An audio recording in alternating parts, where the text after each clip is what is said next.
गडहिंग्लज नगरपालिकेच्या दारात जनता दलाचे बोंबमारो आंदोलन. 6 महिन्यांपासून तक्रारींकडे दुर्लक्ष.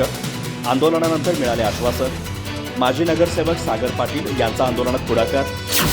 मार्च 2024 पासून गडहिंग्लज नगरपालिकेच्या विविध विभागांकडे केलेल्या तक्रारी अर्जांना कोणताही प्रतिसाद न मिळाल्याने जनता दलाचे माजी नगरसेवक सागर पाटील यांनी नगरपालिकेच्या दारात बोंबमारो आंदोलन केलं.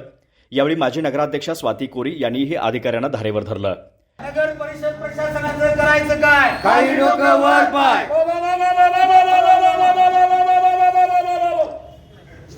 बांधकाम, आरोग्य, पाणी पुरवठा विभागांचं करायचं काय? काही लोक वर पाय. बांधकाम, आरोग्य, पाणी पुरवठा विभाग प्रमुखांचं करायचं काय? काही लोक वर पाय.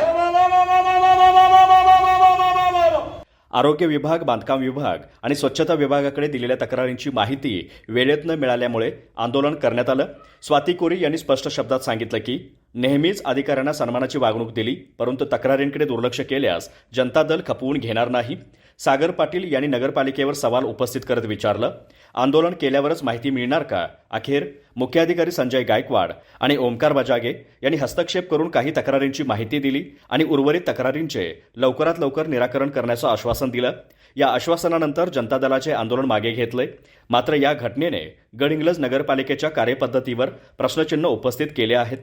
या आंदोलनात जनता दलाचे युवा अध्यक्ष गुरु पाटील, माजी उपनगराध्यक्ष महेश उर्फ बंटी कोरी आणि इतर कार्यकर्ते उपस्थित होते.